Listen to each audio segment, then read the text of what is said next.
Salut à tous, c'est Pang de la chaîne, bienvenue sur cette vidéo qui aujourd'hui va parler d'un nouveau programme que j'ai eu l'idée de faire hier, qui est sur l'Hyper-Impéria.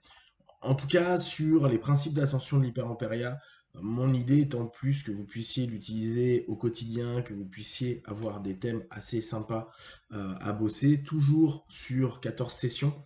Je vous rappelle, l'idée est de faire une session à votre rythme, chaque jour possiblement, mais sinon ça peut être une session tous les 2 jours ou carrément faire une session qui vous plaît bien plusieurs jours de suite. Ça, c'est à vous d'organiser. Comme d'habitude, c'est des sessions qui durent moins de 5 minutes. Donc oui, ça va vite au niveau inductif, ça va vite au niveau des suggestions. Néanmoins, avec maintenant 5 ou 6 programmes de 5 minutes et les années de retour que j'ai dessus, ça reste quelque chose qui fonctionne bien, les gens sont satisfaits. Donc ne vous arrêtez pas à cette espèce de notion où on se dit voilà, Pank, t'es encore plus speed que d'hab. Je ne suis pas forcément plus speed que d'hab. En plus, vous allez entendre que j'ai une voix absolument géniale, étant donné que bah, j'étais malade. Donc l'idée m'est venue quand j'étais malade. Donc je me suis dit, il faut le faire maintenant. Sauf que bon, ça donne un effet sonore un peu particulier. Euh, Vous allez avoir donc un site qui est affilié, hein, quitte à avoir 250 sites, autant en avoir 340. Et en l'occurrence, j'ai fait un petit site que j'ai appelé hyperemperia.net, facile à retenir. 14 sessions donc. Je vous lis ce que j'ai eu comme idée. La première session, c'est ouverture, de légèreté, 3 croyances, 4 émotions, 5 sensations, 6 pensées, 7 motivations, 8 attentes. Là, pour ceux qui connaissent un peu Hyper c'est le best me. Hein. Euh, euh, 8 donc attentes positives, 9 estime de soi, bah oui, et je vous invite bien sûr à travailler aussi sur l'estime de vous, autre programme, sur la Balek Zone, prendre de la distance, un autre programme. L'idée pour moi, c'est de vous proposer toujours un maximum d'outils pour que vous puissiez être autonome. Bien sûr, si vous avez besoin, allez voir des spécialistes, n'hésitez pas. Si bien sûr vous avez la possibilité, si vous avez les moyens, c'est toujours mieux de se faire accompagner que simplement des audios. Néanmoins, on a des très bons feedbacks avec des audios. Donc, euh, faites toujours au mieux pour vous. Prenez soin de vous au maximum. 10 distance, donc on pourrait l'affilier au Bell Zone. 11 éveil, 12 écoute, 13 communication, 14 élévation. Donc, c'est pas un programme type mon objectif est de vous faire absolument des trans ascendantes. J'avais déjà fait des audios sur le sujet, un ou deux, sur vraiment le principe de base que proposait Don Gibbons.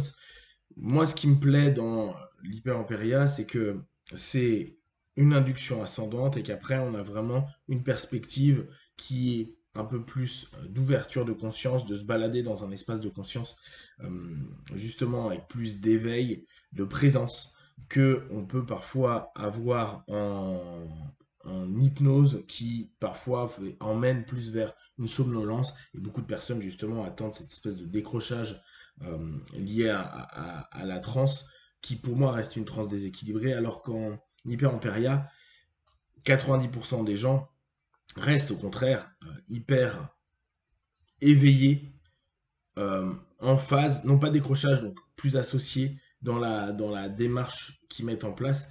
Et je trouve que c'est un vrai plus, aussi bien en cabinet quand on accompagne quelqu'un, mais que pour nous en auto-hypnose, que nous quand on fait nos travaux perso, où on sait que beaucoup de personnes disent je me perds pendant mes sessions, je suis pas assez en phase ou je suis pas capable d'entendre les réponses. Là justement, on est dans une ouverture de ses sens, de sa conscience, de l'attention, des symboles, des sensations, des perceptions, des émotions qui arrivent, ce qui permet de nous donner beaucoup ouais, d'éléments qui peuvent être pris en compte et après retravaillés ultérieurement.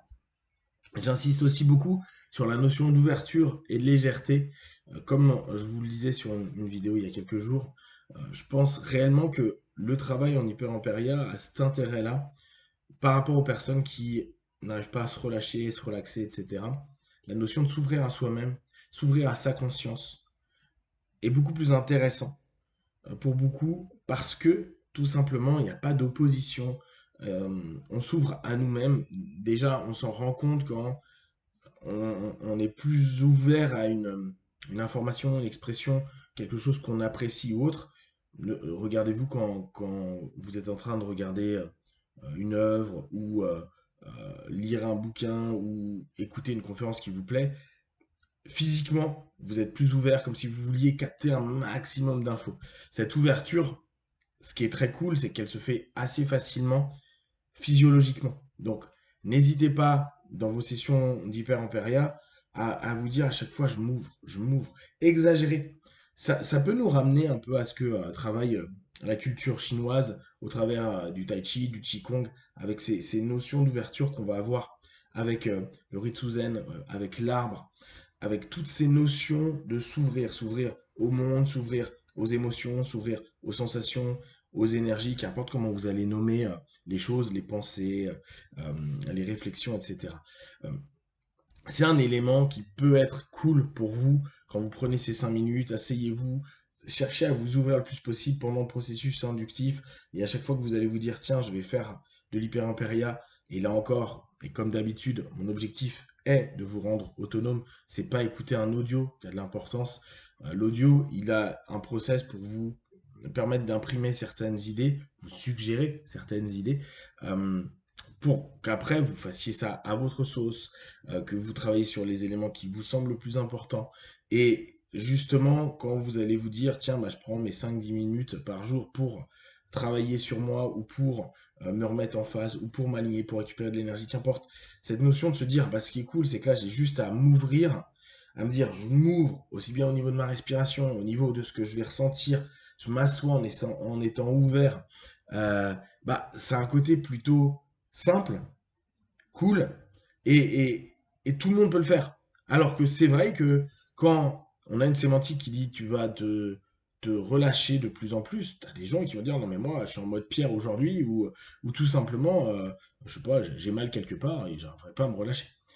Donc on a un plus que vous allez pouvoir exploiter assez facilement. Pareil, la légèreté, c'est la légèreté physique, mentale, émotionnelle, c'est-à-dire cette notion à s'orienter vers la capacité qu'on a à juste dire, je rentre dans mon trip, dans mon monde, et toutes les choses qui me pèsent, et on l'a dans les rêveries, hein, on l'a quand parfois on écoute de la musique, on l'a sur plein d'éléments, ces principes de transe, cette espèce de dissociation avec des éléments qui, quand on est à fond dedans et qu'on n'a pas de recul, bah c'est lourd. Et quand on prend un peu de recul et qu'en plus on se focalise sur les possibilités, les solutions, mais pas de façon intrusive ou même d'opposition, juste en s'ouvrant à des possibilités, en allégeant son esprit à se dire, ok, je vais aussi m'orienter vers d'autres axes de pensée, d'autres réflexions, d'autres feelings. Cet allègement de l'esprit, du corps, des émotions, ouvre également à beaucoup d'opportunités par rapport à nos problématiques. Donc, vous n'allez pas avoir un hyper-impéria symbolique, ésotérique, spirituel, qu'importe comment vous allez l'appeler. C'était pas le cœur de ce programme-là. Peut-être qu'un jour, je ferai un hyper-impéria plus symbolique. Ce que j'appelle l'hypnose symbolique, c'est l'hypnose qui se rapproche un peu du spirituel, du métaphysique, qu'on verra d'ailleurs, on en papotera pendant l'étude de méthode Silva. Mais là, mon but n'était justement pas trop vous emmener dans des trucs qui nous dissocient d'un contexte réaliste de ce que vous vivez au quotidien. L'objectif, à mes yeux, étant toujours que vous puissiez appliquer ce que vous faites là, dans vos trans, dans le réel commun, dans le réel du quotidien, et que vous ayez des feedbacks qui soient palpables et pas simplement dans votre tête. Si vous avez des questions, des remarques, vous partagez sur Facebook, YouTube, j'y répondrai le plus rapidement possible. Comme d'habitude, de tout ce que je propose, ne prenez que ce qui est bon et juste pour vous. Testez, observez, analysez et concluez. Be one. Ciao.